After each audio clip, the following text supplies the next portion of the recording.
Before we start off the video, I just want to show you guys something. If you use the beetle against the beehive at any point in the game, you'll be given access to another type of material. This is the final kind of material that's not a bug, which is why I felt necessary to get it right now.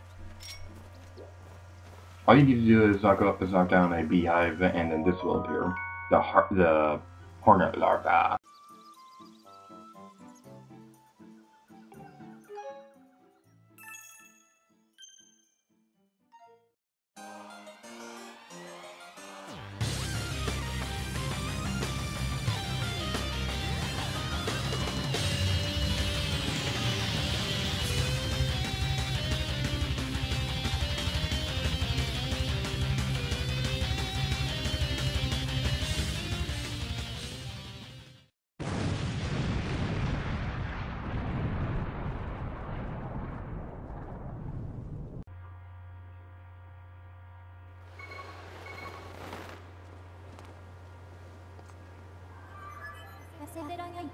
We have arrived at the Nayru desert.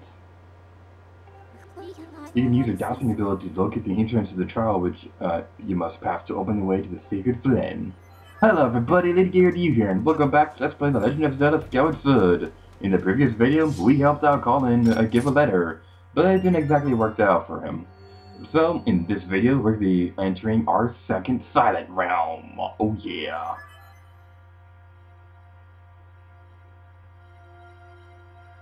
As usual, if you want to get past this area, you need to use the harp in time with the rainbow thing. But on my first couple playthroughs, I wasn't that great at this, and it actually affected my opinion on the harp as a whole, where I just didn't really care much for it. But during this Let's Play, I've noticed that I've gotten really good at it. Like, I got a perfect score. Like, I got the perfect outcome in the Lumpy Pumpkin Sack quest, which rarely happens for me. And I'm just gotten a little bit better at it, and I'm really proud of myself because I used to be really terrible at those things. And oh my god, that background is so pretty! That is definitely gonna be the thumbnail.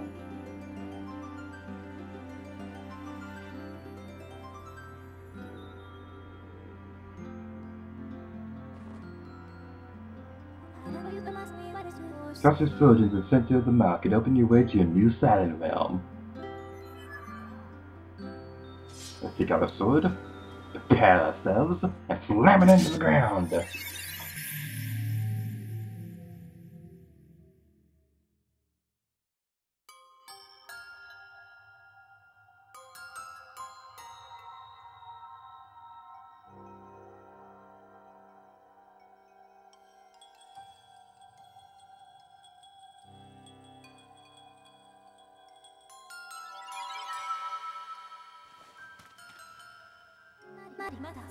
Master Lady Gear to you. As you know by now, I cannot follow you. The trial goes out to your mind alone, as it is in every Silent Realm. This is the second trial, known as Nayru's Silent Realm. It is the test of your wisdom. You must overcome this trial to find these flames that will enhance your sword.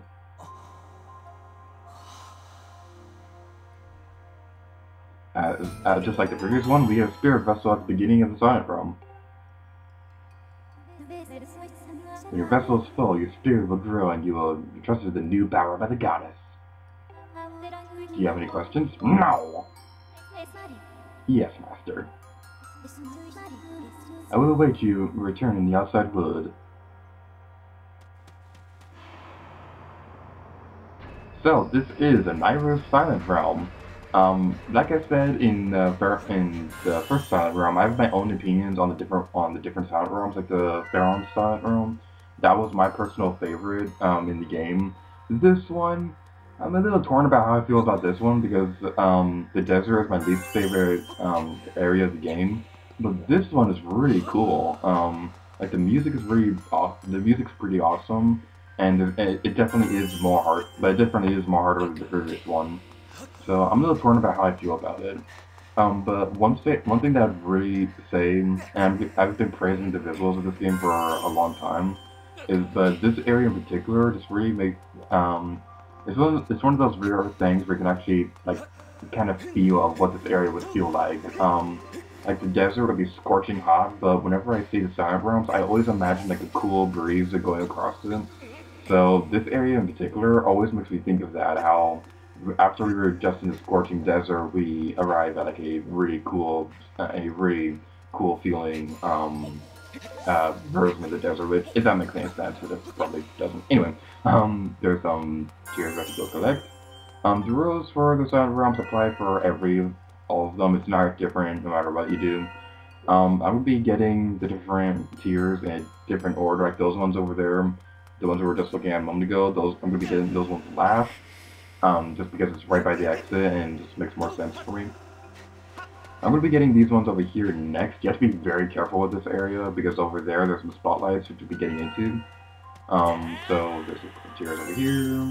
And next thing we need to do is that we need to put this minecart over here on this track. I don't actually remember if this was in the real Nayru desert. My memory is a little bit fuzzy with that. But anyway, we need to put the cart over here. Backflip because we're epic and then climb across it and then grab the tier. And oh my god, that background's so pretty! It's such a pretty game! I've been saying that a lot. But really, honestly, this is a very beautiful game. I don't understand how people could say that the graphics in this game are disgusting, because I really love this art style. I don't really particularly care that much for cel-shading Zelda games. As a number like that, I do like cel-shading games, but I don't really think it's like the best fit for Zelda. Same with the realistic graphics, like in Twilight Princess. I think this is a perfect blend of the two, and I think this is and I would be perfectly happy if this was the art style that they choose for the rest of the Zelda series, because it really does work. We gotta be careful right here. Get away from the spotlight, get away from the spotlight, get away from the spotlight. I got caught. How rude. So now you guys know what it's like to get chased by these things. Well, there's a tier right here, so we're not actually going to be chased all that much. Over here, there's another thing. There's another one of those things that actually speaking. There's usually a desk relic right here, but I actually died a couple times during this because I failed. So it doesn't appear there anymore. As with the previous one, I recommend you intentionally fail this one a couple times so that you can get a general idea of how this area works and you can get a bunch of desk relics.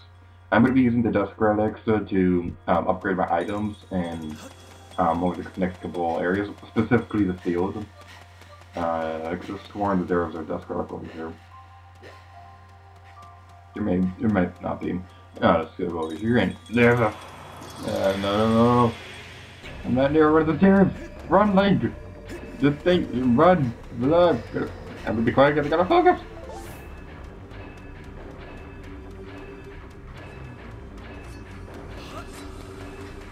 As you can tell, when you're getting chased by those things, it's very, very hard pounding. Like that thing right there is just chasing us, and this is really terrifying. Band isn't helping. Why did I go in the band? Where am I going? I see one. Come on, Link. Get the thing. I'm being very annoying right now, but I don't care. Get the thing. That was really close. I know the one guy wasn't really, the one guy right there wasn't really chasing us, but still, that was really close. My heart is really pounding. My heart always really pounds whenever I get into the area. Even just seeing it in another person's video, my heart always gets really pounding whenever I see it because it's just so intense and awesome. So, anywho, we're going to be getting that a couple of tiers. The ones over there, they were by the other ones. I'm still going to save those for last because it's right by the exit and it'll just make things easier.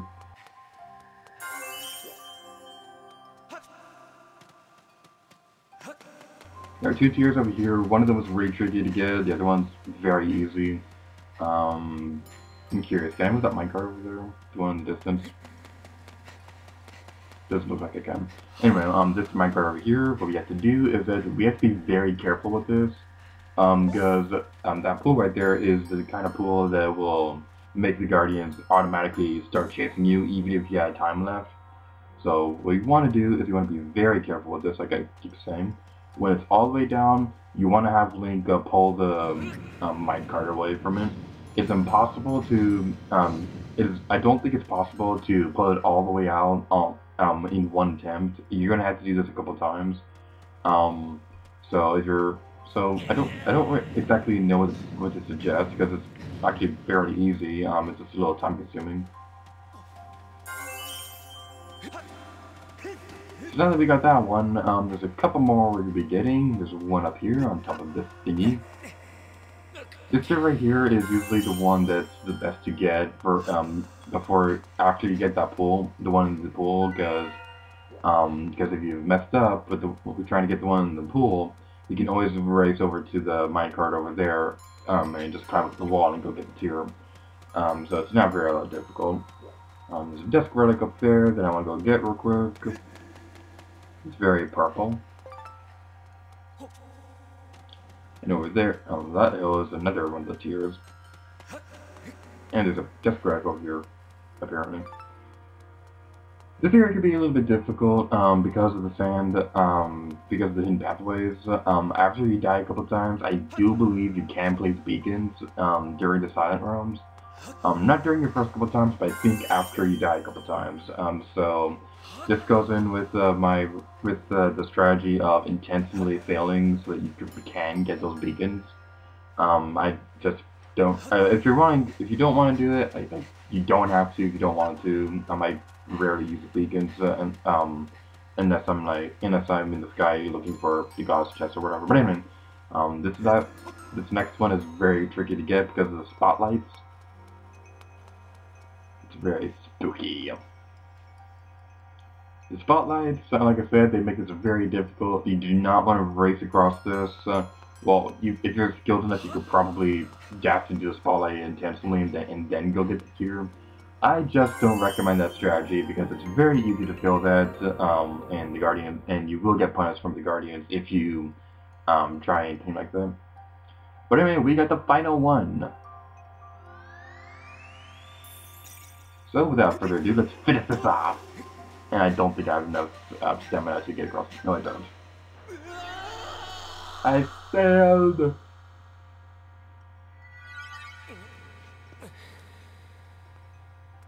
This game can be really jerkiest with spotlights because sometimes you're going to think it's a sand and then it's going to place you right in the middle of the spotlight, which is honestly one of the meanest things that they can ever do in a Zelda game, to just have you spawn right in the spotlight, and it's one of the meanest things ever.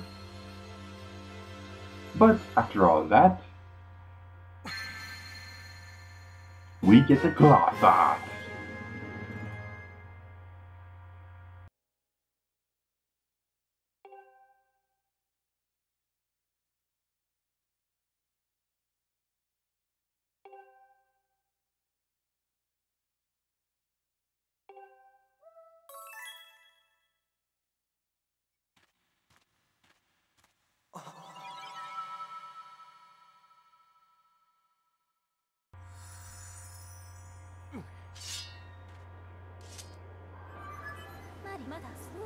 Congratulations. You have completed the trial. You now have the power to proceed to the sacred flame that you will be entrusted to your sword. The claw sauce are one of the gods' sacred gifts. If you extend these claws attached to the chains to pull yourself to the targets and binds beyond your reach. The flame is somewhere in the desert. I conjecture that it lies in a place you have not yet visited. So, I'm going to be getting into the claw sauce, because this is honestly my favorite version of the claw sauce in any Zelda game. And I am dead serious when I say this. The one in Link's Awakening was cool for a 2D game, the one in Majora's Mask is awesome. I don't particularly care about the one in Ocarina of Time, but the long sauce is pretty cool, and the one in Twilight Princess is decent for the most part, but this one is awesome, because in Twilight Princess, you get the claw saw, but you only get one of them when you first get it, so you can't target onto two targets. You cannot target onto multiple targets in this game, in that game like again, this one, until you got an upgrade later on in the game, which I'm not going to be talking about because of spoilers. But with this one, you automatically get both the claw saws, and it is awesome! I'm going to be getting over this in the next couple of videos because that's going to be the best way to demonstrate it. But now that we have the claw sauce, we can gain access to a bunch of goddess cubes all across the world of Skyward. All across the world of Skyward Sword. That is what I'm trying to say. So let's pull out a sword and destroy the cube.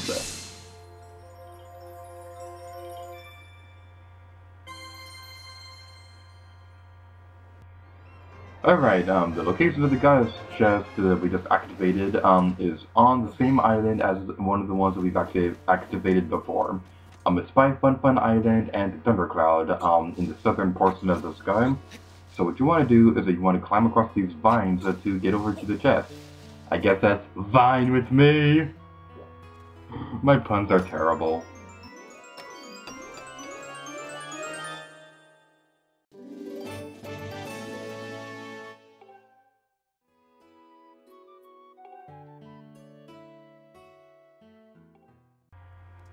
So the next one we'll be getting, this is actually on in a cave that we've been to before, the first time we were in the Nayru desert. And honestly, looking back, I think it would have been better for me to get the treasure chest at the end of this pathway. Looking back, I think it would have been better for me to wait to get that chest until I was getting these goddess cubes, but whatever. I already did that in a previous video. So what we want to do is we want to activate our cross path and go down these walls. And this is what I mean when I say this is my favorite version of the cross path in any Zelda game. Because we can go back and forth between the walls without having to upgrade this thing. It is awesome. I don't care what anyone says. This is my favorite incarnation of the hooks on any Zelda game because it is so awesome. The controls are also very smooth for this. The aiming you might notice that I might have a little bit of trouble with aiming, but that's just because I'm playing a game while talking at the same time, and that's not the easiest thing in the world. The next cube we'll be getting is over here. Don't worry, I keep taking it out. Stop, Link. Anyway, let's activate the God cube. And send it skyward. This next treasure chest, I do believe there is another chest on this island. Yep, there is. I was right. There's another chest we could have gotten. What we want to do is we want to go into this pool of water and swim. Just keep swimming, just keep swimming, just keep swimming, swimming, swimming. I already made this reference. I think we have to do for this is that you need to use our super awesome spin dash move. Well, not spin dash, this isn't Sonic the Hedgehog. You need to use our spin move underwater so that we can get across, so that we can get out of the water into this ledge. The sparkling mushroom right there, you can get mushroom spores with that with your loft wing. I'm just not going to get it right now because there's a fairy right here and I want to get the fairy.